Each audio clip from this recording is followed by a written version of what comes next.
Muito bem, boa noite, graça e paz, tudo bem? Estão me ouvindo bem aí, gente? Tranquilo? Ok, muito bem. A gente está numa série, então, a gente está falando sobre o discípulo, e discípulo, como a gente viu domingo passado, é um aprendiz, né? É um aluno. Então, ele está ali numa fase de aprendizagem, né? Ele está num processo de crescimento. Então, hoje nós vamos falar sobre uma dessas características, né, do discípulo, que é o discípulo disciplinado. E aí a gente tem depois ainda mais 5 ou 6 características desse discípulo. E por que a gente precisa falar sobre o discípulo, né? Porque Jesus mandou que nós reproduzíssemos discípulos. Foi isso que ele disse para nós. Ele falou, olha, vão por todo mundo fazendo discípulos de todas as nações, batizando-os em nome do Pai, do Filho, do Espírito Santo e ensinando-os a guardar tudo que eu vos ensinei.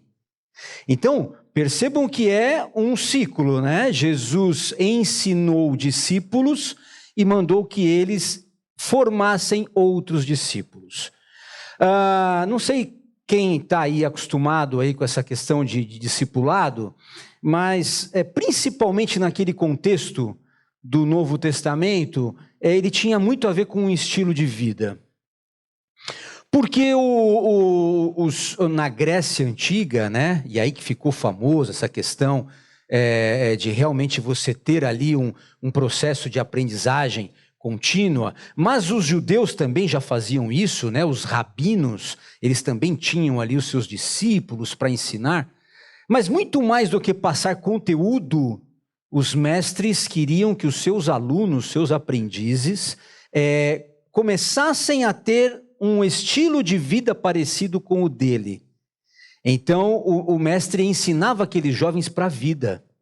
Era uma formação para a vida. Os gregos valorizavam demais isso, porque os gregos eram uma cultura que valorizava o conhecimento e a formação. Então, os jovens precisavam ser formados para que eles pudessem exercer cargos políticos na polis, né, nas cidades gregas, e aí sim continuar aquele estilo de vida de dominação grega por todo o mundo. Então, esse estilo de vida, ele precisava ser reproduzido. A hora que a gente olha lá para o contexto da Grécia, a gente vai entender, então, por que essa palavra disciplina entra aí.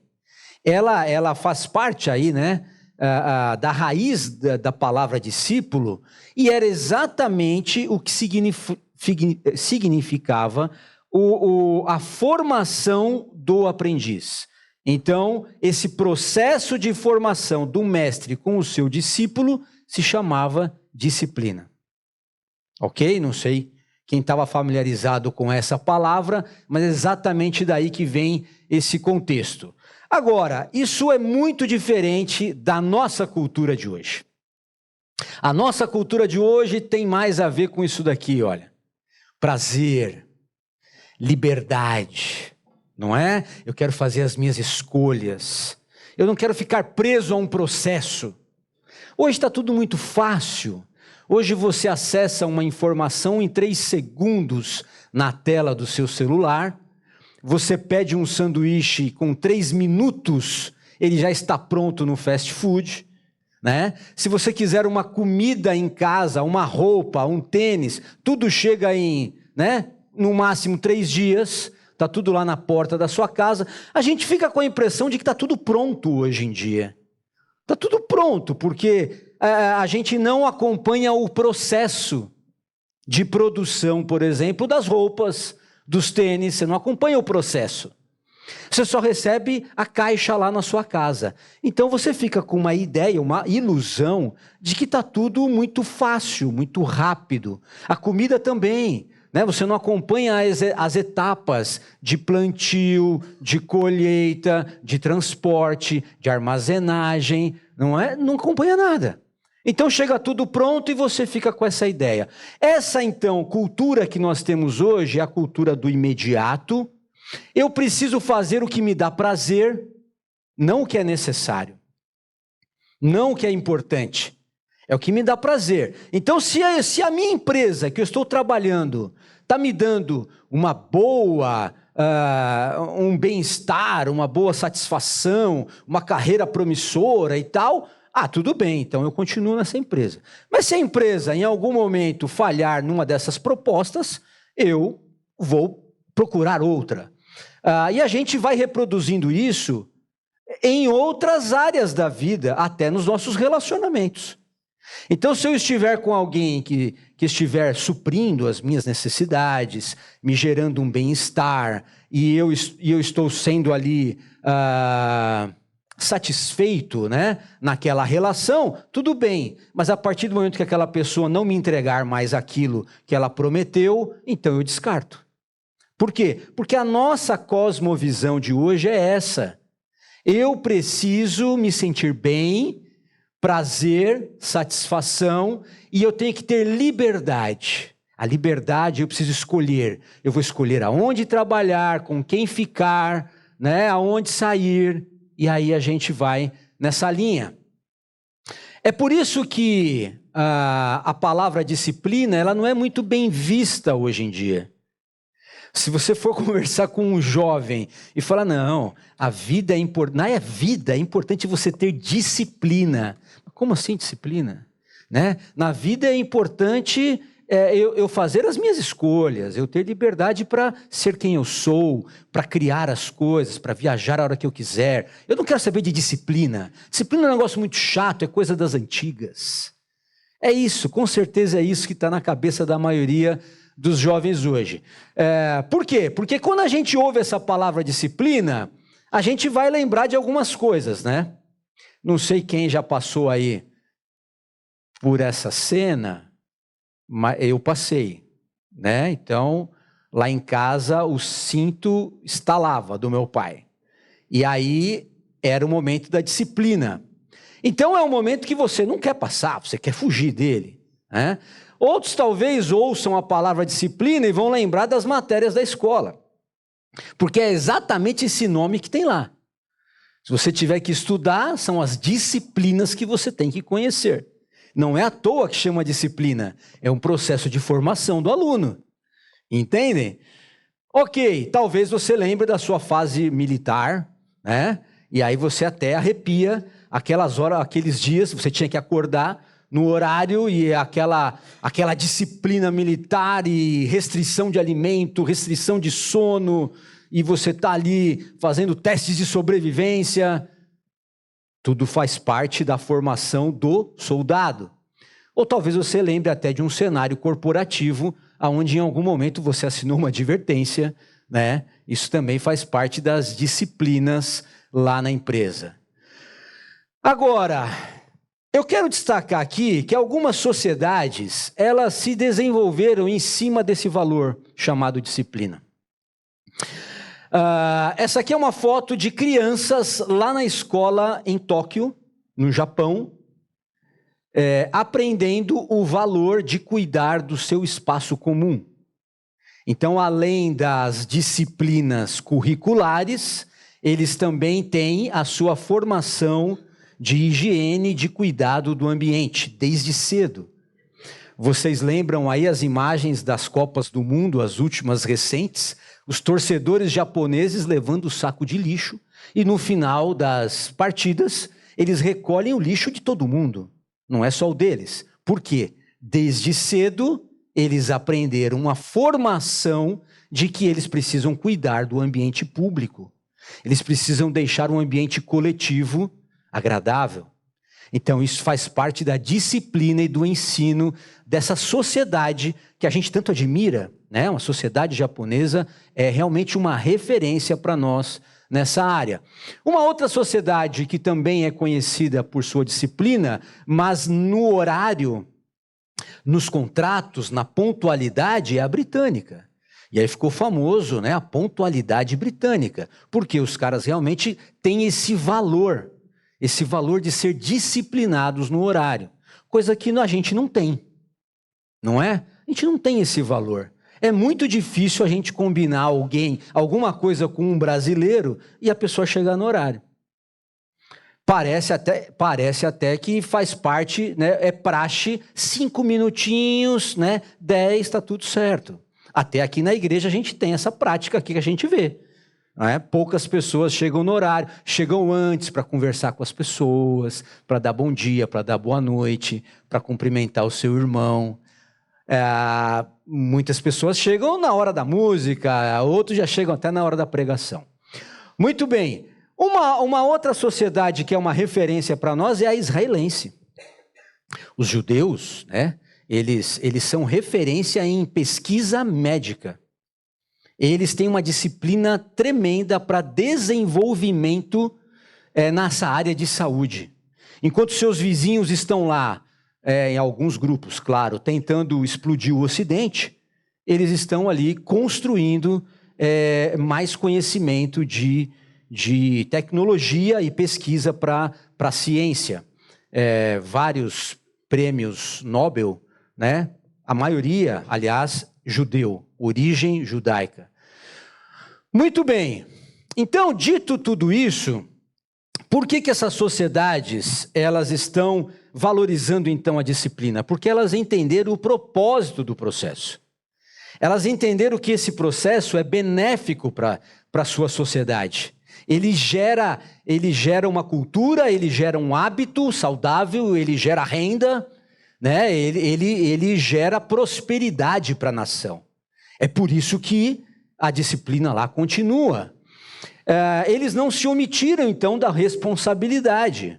Eles não falaram assim, não, a nossa sociedade tem essa cultura, mas eu não vou fazer a minha parte, eu vou deixar que o outro faça, né? Até porque todo mundo já está ensinado assim, um só que fica fora, ninguém vai perceber.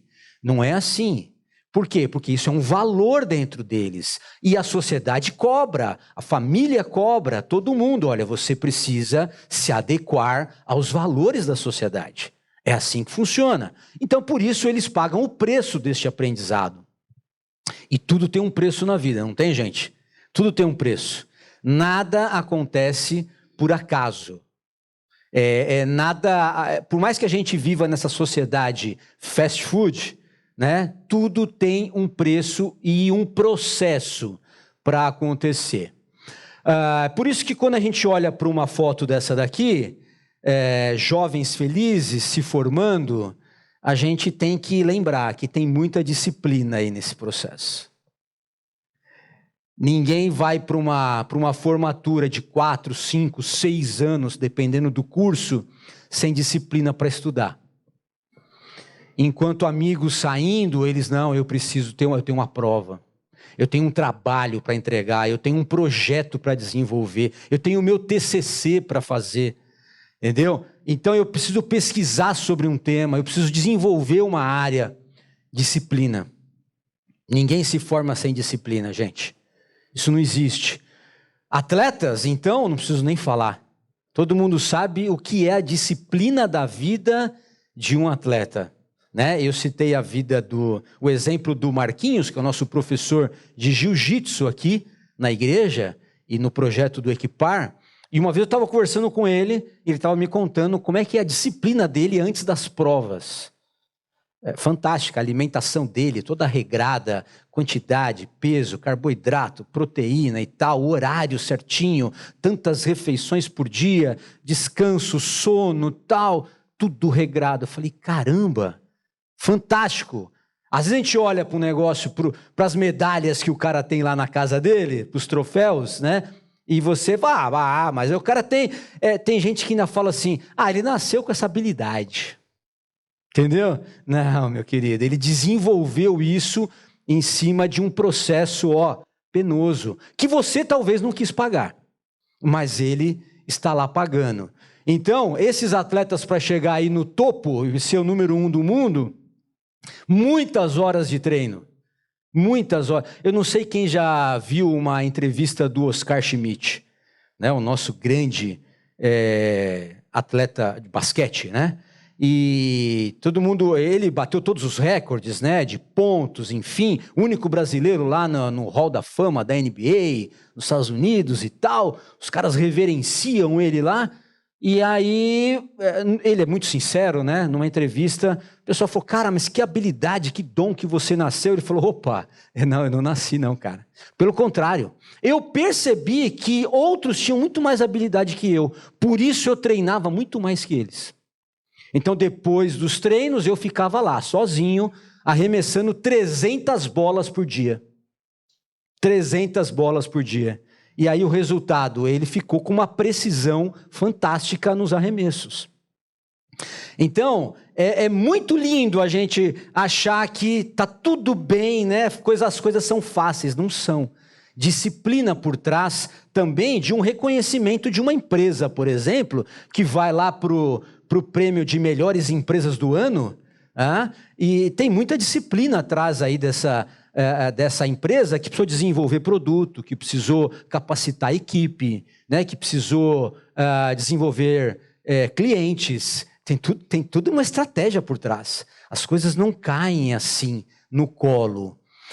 E essa foto talvez seja uma foto assim que mexa assim com a nossa emoção, porque é um soldado voltando da guerra. E esse soldado não voltaria para casa abraçar sua filha se ele não tivesse tido disciplina lá na guerra. Se ele não tivesse seguido as ordens do batalhão. Se ele não tivesse seguido as ordens do comandante. Se ele não tivesse treinado com o seu armamento antes. Se ele não tivesse pesquisado as estratégias do inimigo. Tudo isso é disciplina, gente. Ninguém chega lá para fazer o que quer. Não é assim. Ninguém desobedece um comando. Precisa ter obediência ao processo. Então, a hora que a gente olha todos esses exemplos, gente, o que fica no nosso coração? E a nossa vida espiritual? Será que eu preciso de disciplina para desenvolvê-la? Ou será que tudo no mundo funciona com um processo de aprendizagem, disciplina e preço a ser pago, mas a vida espiritual não? A vida espiritual não, né, Rogério? Porque o nosso relacionamento com Deus tem que ser apenas no amor, na sensação, né? Então, eu só vou para a igreja quando eu estou com vontade. Eu só oro quando, me dá assim um arrepio. Não é? Eu só leio a Bíblia. Eu leio a Bíblia quando... quando é que eu leio a Bíblia? Em alguns momentos, assim, estou meio entediado. Não deu certo o passeio do fim de semana. Não deu certo a viagem. Aí eu vou para a igreja. Agora, a disciplina de ir para a igreja toda semana... pelo amor de Deus, né, Rogério? Isso é religiosidade, alguns pensam. Isso é religiosidade. Não é? Eu tenho que ir para a igreja quando eu quiser, assim, quando o meu coração tocar assim no meu coração, quando eu ficar assim com uma vontade muito grande de falar com Deus, aí eu vou lá. Eu não preciso de disciplina para a minha vida espiritual. Quando assim, toda semana a escola bíblica, é muita coisa, né? Toda semana eu vou fazer um estudo bíblico lá na igreja, depois do culto da manhã. Nossa, já é um preço muito alto, né? Até porque eu já tenho uma disciplina rígida durante a semana.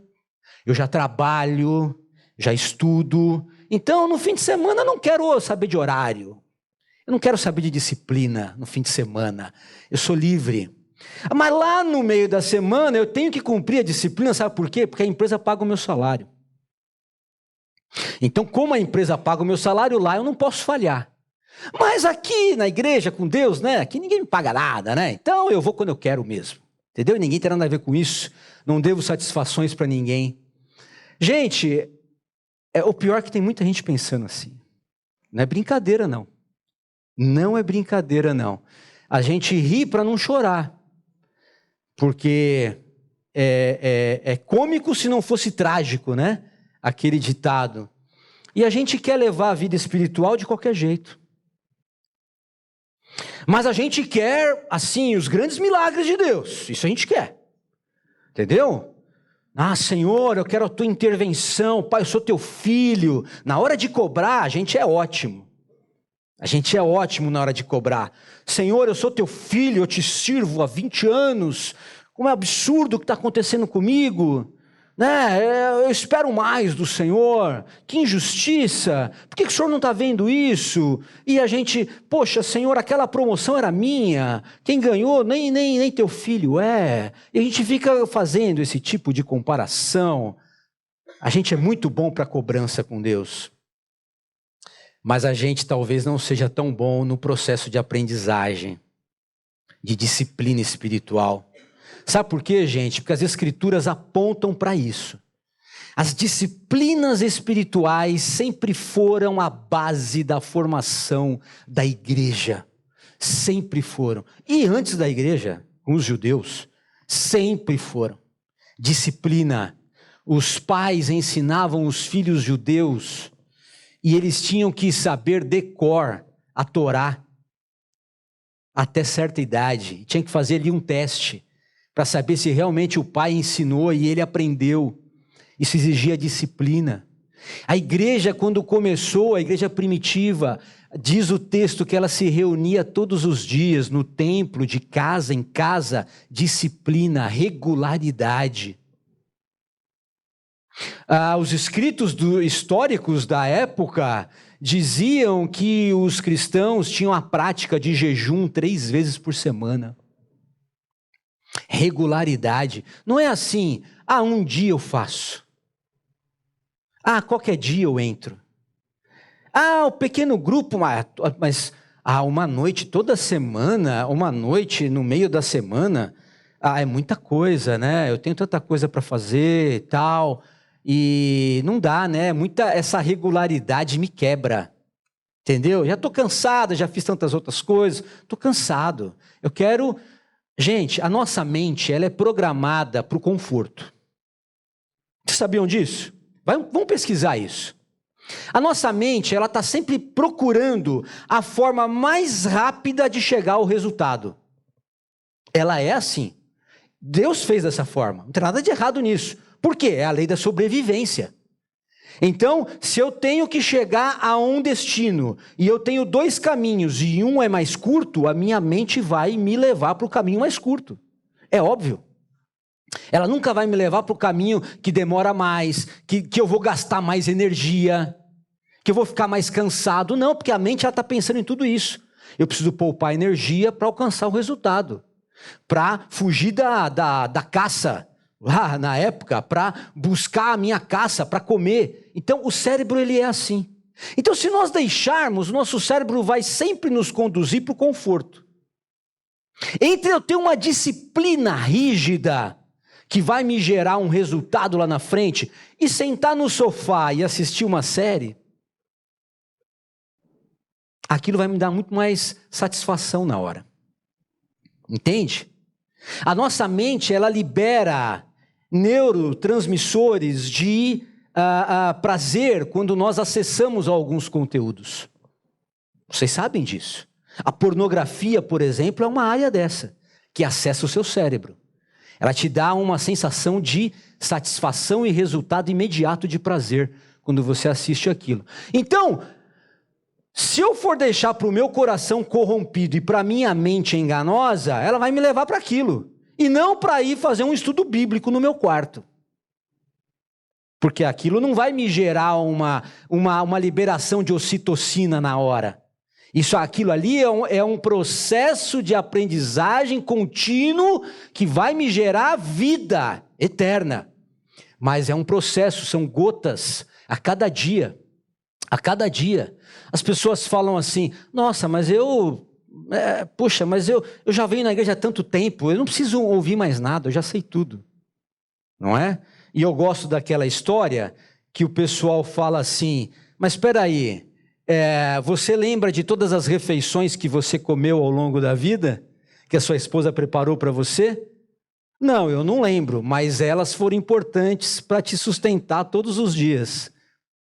Então talvez você não lembre de todas as mensagens, você acha que você já sabe de tudo, mas a cada dia que você tem contato com a palavra de Deus, ela te fortalece numa área, ela te constrói uma base, ela coloca um tijolinho, ela vai te fazendo e te formando um discípulo melhor e mais preparado.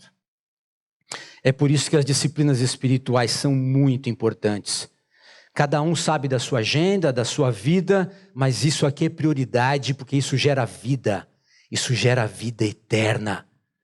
Regularidade de oração, regularidade de devocional em casa, meditação nas escrituras. Gente, isso gera vida. Eu não conheço um cristão maduro que não tenha disciplinas espirituais. Não conheço. Em contrapartida, a maioria das pessoas que chegam até nós com problemas, e a gente vai perguntar como é que está a vida, a gente vai perceber que falha muito nas disciplinas espirituais. Não tem leitura bíblica regular, não tem oração constante, não tem meditação nas escrituras, não tem. São pessoas inconstantes. Começam e não terminam, sabe? Vem 2 vezes e já não quer vir mais. A nossa escola bíblica é assim, vai começar dia 26 agora, depois do carnaval. As 2 primeiras aulas tá bombando. Não tem nem lugar na classe, gente. Cheia. Aí passa 2, 3, na 4ª semana, Pércio. Cara, aí você já não vê mais. Metade do pessoal já sumiu. É impressionante a falta de disciplina e de regularidade que nós temos nas questões espirituais. É impressionante, gente. Muito bem. Então, a obediência é um valor fantástico neste tema chamado disciplina. Eu quero trazer um texto aqui para nós, meditarmos sobre isso então. Paulo já falando sobre isso lá, para os Coríntios, no capítulo 9, ele usa uma metáfora de um corredor, lá de um atleta, e aquilo fazia muito sentido para eles, para falar sobre isso. E ele diz assim: vocês não sabem que numa corrida todos competem, mas apenas um ganha o prêmio? Portanto, corram para vencer. Gente, não entrem nas coisas de qualquer jeito, Paulo está falando. Eu quero que vocês entrem para vencer, façam o seu melhor. O atleta precisa ser disciplinado, ensinado sobre todos os aspectos que o compete. Todos os aspectos. Não adianta eu ser disciplinado no sono e ter uma péssima alimentação. Não adianta eu fazer exercícios físicos e não dormir à noite, não descansar. Não adianta. Todas as áreas precisam concorrer para a disciplina. Ele se esforça, diz Paulo, o atleta, para ganhar um prêmio perecível. Que sabe o que eles ganhavam lá na Grécia Antiga? Uma coroa de folhas de louro. Vocês já viram isso daí em algum lugar, né? Eu daqui fico imaginando quanto tempo dura as folhas de um louro. Quanto tempo dura uma coroa dessa? Hein, irmã Maria? Daqui 2, 3 semanas já está seca, esfarelando. 1 mês, 1 mês já tá bom, 1 mês, perecível, gente. Nós, porém, diz Paulo, o fazemos para ganhar um prêmio eterno. Então, gente, nós não estamos aqui correndo para qualquer coisa, não. A gente não está aqui correndo para um prêmio que é baratinho, não. É a nossa vida eterna, é o nosso relacionamento com Deus para toda a eternidade. Isso é muita coisa, é muito valor. E ele continua: por isso eu não corro sem objetivo, e eu nem luto como quem dá golpes no ar. O que é esse cenário, gente? Correr sem saber para onde está correndo, é o que ele está falando aqui, e lutar sem ver onde está batendo. O cara está perdido na vida.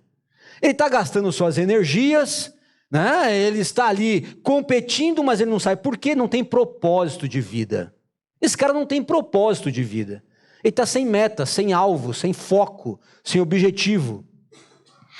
Agora, eu, diz Paulo, disciplino o meu corpo como um atleta, treinando-o para fazer o que deve. Ah, então ele não está treinando o corpo dele só para fazer o que ele gosta? Só o que dá prazer? Não. Olha o que ele fala lá. Eu treino o meu corpo e disciplino como um atleta para fazer o que deve ser feito. Então, gente, essa mentalidade pós-moderna de que eu estou aqui só para fazer o que eu gosto, isso não existe. Isso não existe. Isso é fruto de uma geração mimada, que quer tudo na hora o que pede. Nós temos que olhar para esse texto e refletir sobre as nossas vidas. E nós temos que ser intencionais. Chega de ficar dando soco no ar. Chega de ficar correndo atrás do vento, como diz lá no Velho Testamento. Nós precisamos treinar o nosso corpo como um atleta. É isso que Deus quer de nós. Por quê? Porque eu preciso fazer o que deve ser feito. E para isso eu tenho que estar preparado. Nós não sabemos para o que Deus irá nos chamar. Nós temos que estar preparados. De modo que depois de ter pregado a outros, eu mesmo não seja desqualificado. O que Paulo está dizendo aqui? Não adianta eu ter uma linda teoria, um lindo discurso, se eu não consigo praticar isso na minha vida. Não adianta eu dizer para o meu filho, filho, vai estudar, tal, se eu sou preguiçoso. Não adianta eu querer falar para as pessoas, cara, você tem que trabalhar duro, se eu não faço isso. Então eu vou ser desqualificado no meu próprio discurso. Paulo está falando, não, antes eu sou o exemplo. Primeiro eu sou o exemplo, depois eu prego para as pessoas aquilo que já faz parte da minha vida. A gente só dá o que a gente tem. O mestre só ensina o que faz parte do estilo de vida dele. Não faz sentido nenhum eu ensinar algo que eu não consigo viver. Muito bem, queridos, então esse texto aponta para isso. A disciplina tem muito a ver com obediência, com processos, sem queimar etapas. A gente adora queimar uma etapa, né? Ah, olha, tem que fazer lá o curso da CNH. São não sei quantas aulas obrigatórias, tal, não sei o quê. Aí o cara chega para você e fala assim, cara, me dá um dinheirinho por fora aí, você só vai lá, faz lá um testezinho lá meio mandrake, uma aula que você tem que ir lá obrigatória, o resto eu passo tudo por pano, tal. O cara, como eu sou esperto, o cara fala. Ah, eu vou ficar lá que nem os bobões lá, toda semana lá fazendo aula, pagando para a autoescola. Não, eu vou dar um dinheiro aqui, vou queimar essa etapa, entendeu? Pego a minha CNH. Aí ele pega a habilitação, não sabe fazer uma baliza. Tá cheio de gente com carta que não dirige. É impressionante. Eu não sei quem pagou aqui o... Como é que chama isso daí, Davi? O quebra. O Davi trabalha em autoescola, ele sabe do que eu estou falando. Eu não sei quem pagou o quebra aqui, mas, gente, Deus nos chama para cumprir processos. E muitas vezes o processo é mais importante ainda do que o resultado. Porque é no processo que a gente está aprendendo a ser o discípulo de Jesus e os valores vão se internalizando dentro de nós. Muito bem, agora um segundo aspecto da disciplina é a correção. A disciplina ela tem a ver com o processo da formação, mas também com o processo da correção. A disciplina ela tem a ver com isso. Então, nós vamos dar uma olhada num texto lá de Hebreus capítulo 12, que ele trata exatamente sobre esse tema, e ele fala sobre a motivação de quem está nos corrigindo. Isso é muito importante. Hebreus 12:5 diz assim, vocês se esqueceram da palavra de ânimo que ele lhes dirige como a filhos? Olha a palavra, meu filho, não despreze a disciplina do Senhor, nem se magoe com a sua repreensão, pois o Senhor disciplina a quem ama e castiga todo aquele a quem aceita como filho. Não despreze a disciplina do Senhor. Tem muita gente desprezando a disciplina por aí, né? Ah, não, eu não quero saber disso daí. Aí o pai vai conversar com o filho, o filho não quer nem saber, sabe? 2 fones aqui, ó, não está nem ouvindo, palavras jogadas fora, se fecha no quarto, não quer saber de disciplina, não quer saber de conselho de ninguém, dos mais velhos. Eu já tive essa idade, fiz muita besteira também, e a gente vai amadurecendo, a gente vai vendo quão tolo a gente é, né? E agora tem outras pessoas que não é que elas desprezam, elas se magoam. Ai, se faz de vítima. Ai, que injustiça. Nossa, eu não merecia essa palavra tão dura. Meu Deus, talvez alguns vão sair daqui assim hoje. Nossa, que palavra dura que eu ouvi lá na igreja. Meu Deus, eu sou um bom cristão. Nossa, o que é isso? Aquele pastor não tem sentido nenhum. Eu vou para a igreja para sair bem. E aí eu saio assim com, nossa, não está legal. Vou procurar uma outra igreja que fala aquilo que eu quero ouvir. Paulo já falou que nos últimos tempos haveriam homens que procurariam lugares e mestres para falar aquilo que eles queriam ouvir. Está cheio aí, gente, ó. Está cheio. Eu estava ouvindo a entrevista do nosso presidente lá nos Estados Unidos, né? Não sei quem viu, ele deu uma entrevista exclusiva para a CNN americana e ele falou exatamente aquilo que as pessoas querem ouvir. Nossa, o pessoal aplaudiu de pé. O olho da repórter até brilhava quando ele falava. No meu governo não vai ter mais fome no país, eu vou acabar com a fome de novo, no meu governo o desmatamento vai ser 0. Tudo o que eles queriam ouvir. Aí o pessoal ficou encantado. Entendeu? Discursos lindos, eu não vou entrar na questão política aqui, se ele vai conseguir cumprir ou não. Deus o ajude que ele cumpra. Entendeu? Não é isso que eu estou falando. Mas as pessoas querem ouvir aquilo que afaga o seu coração. É isso. Não despreze nem magoe a repreensão, porque o Senhor disciplina quem ama.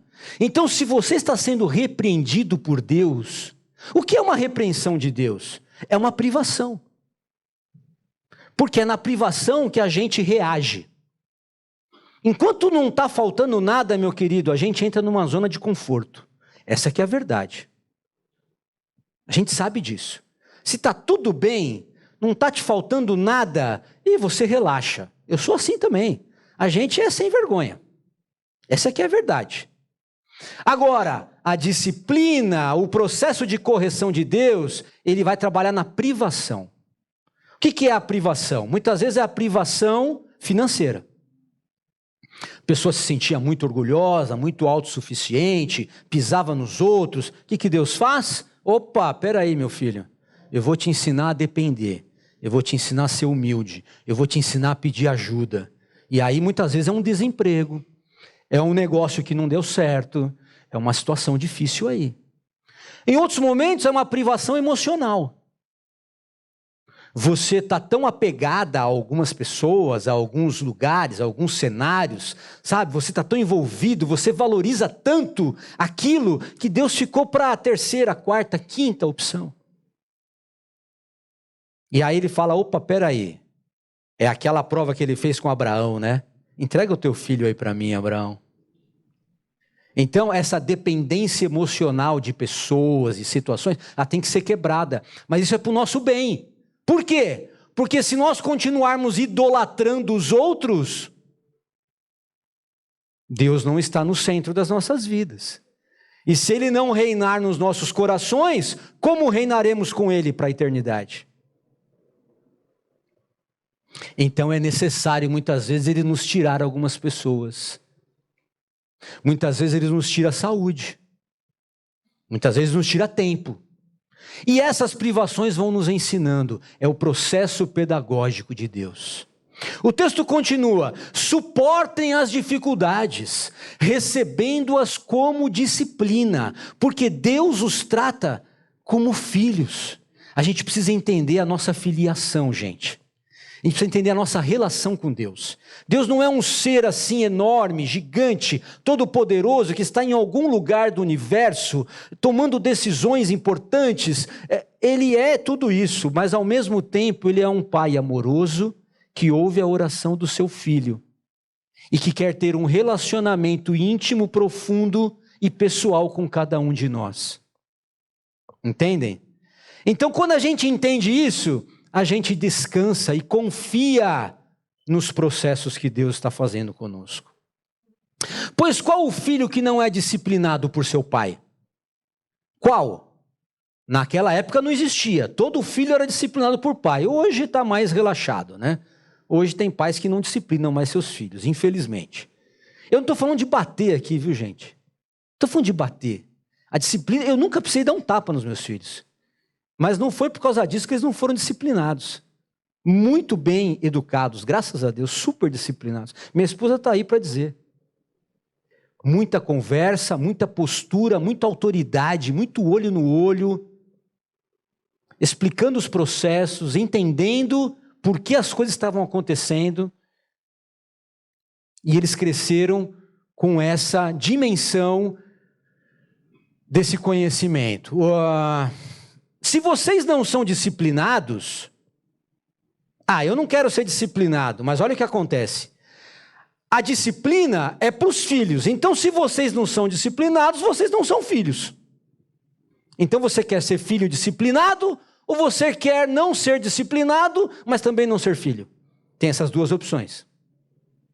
O que você prefere?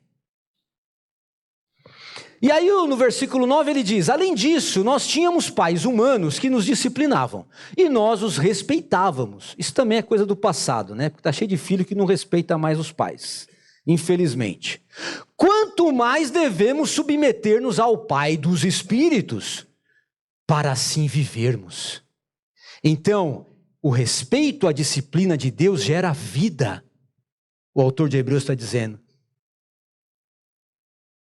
O inverso disso, a desobediência gera morte. Nossos pais nos disciplinavam por curto período, segundo lhes parecia melhor, mas Deus nos disciplina para o nosso bem, para que participemos da sua santidade.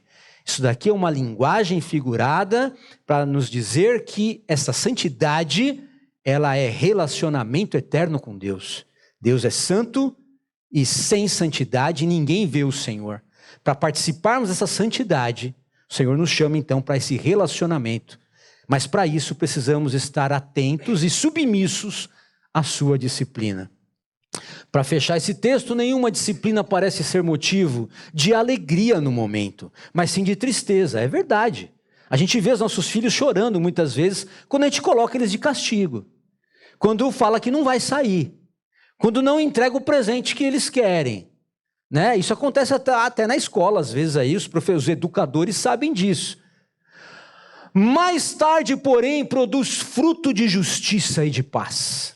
Quantos de nós hoje não entendemos que aquela disciplina que nós sofremos é que formou o nosso caráter hoje? E se não tivesse acontecido, nós não seríamos homens e mulheres honrados que somos hoje. Para aqueles que por ela foram exercitados. Portanto, fortaleçam as mãos enfraquecidas e os joelhos vacilantes. A gente tem que estar preparado para a disciplina do Senhor. A gente tem que estar preparado. Fala, Senhor, eu confio que aquilo que o Senhor tem para mim é o melhor para a minha vida. Não importa o que seja.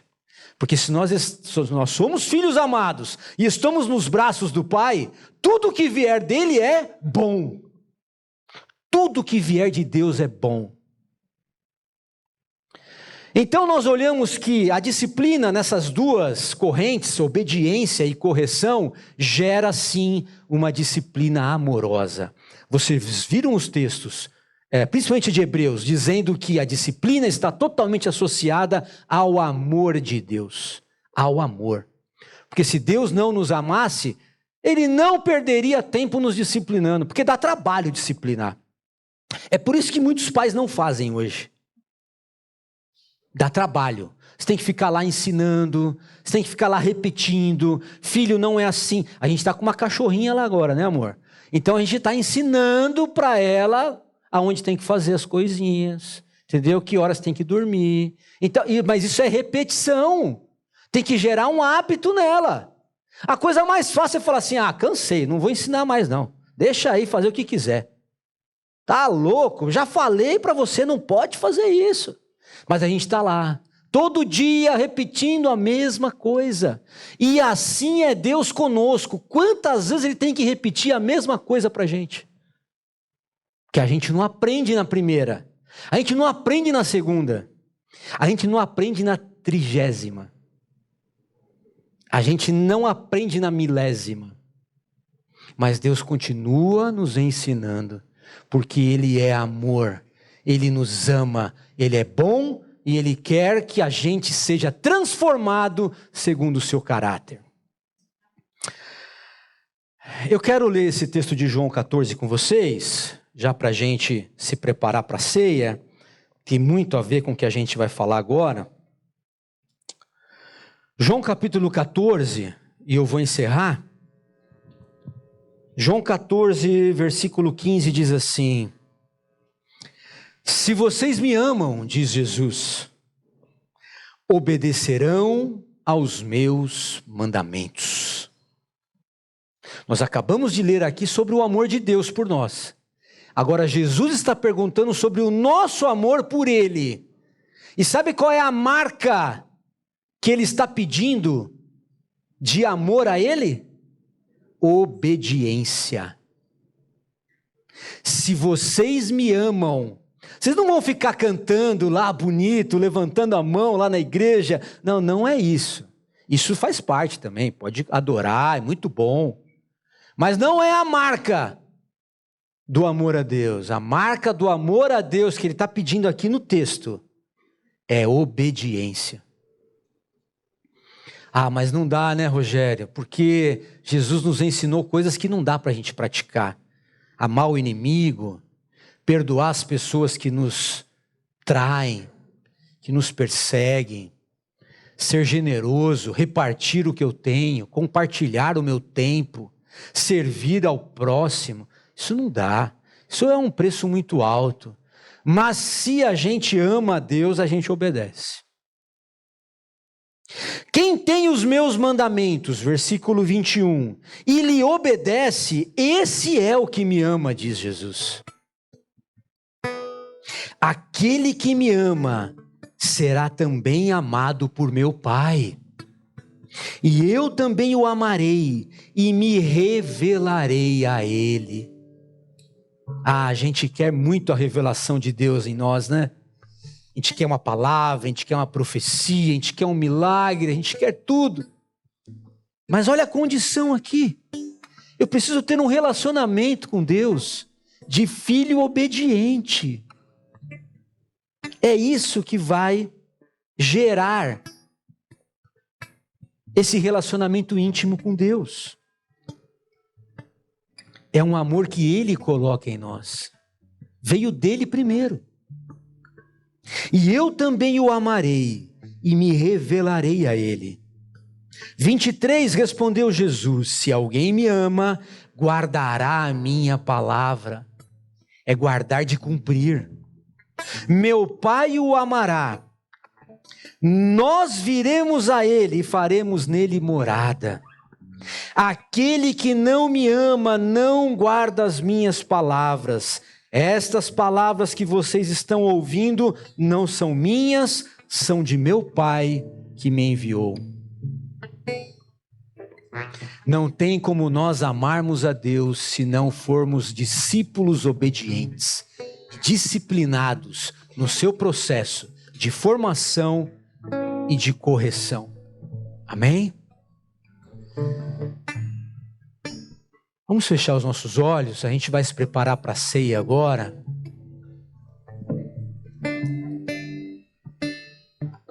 E Jesus foi o grande exemplo que nós tivemos de obediência. Sabe o que ele dizia? Ele dizia assim: eu não vim fazer a minha vontade, Eu vim fazer a vontade do meu Pai. Isso é um filho obediente, é um filho que ama o Pai.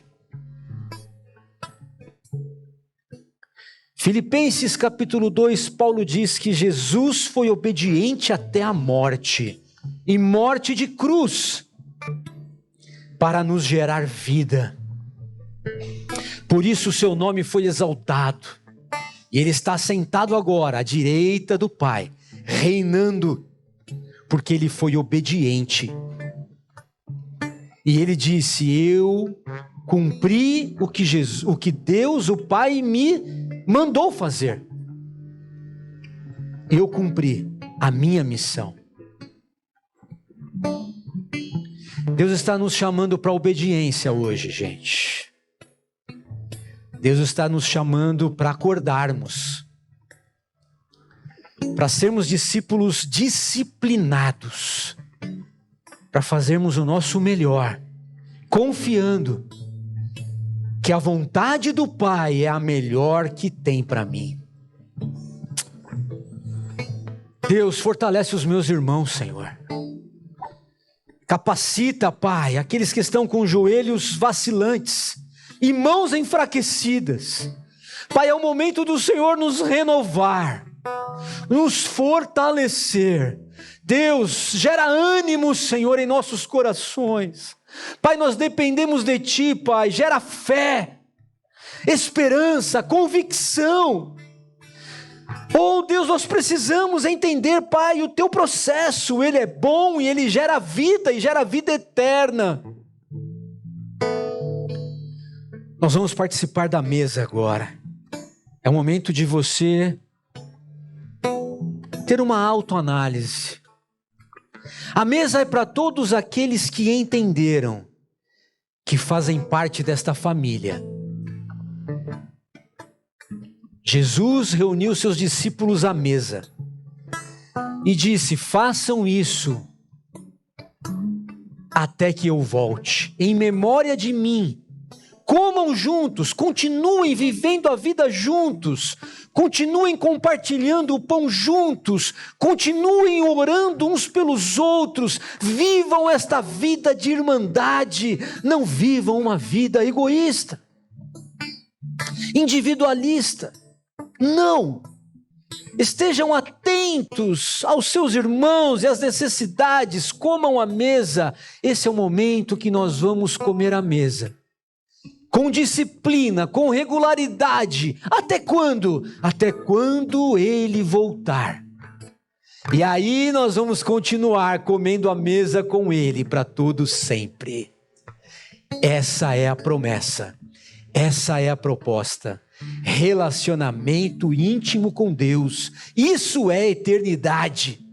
Céu não é ouro, pedra preciosa. Céu é intimidade com Deus para todo sempre. Amém?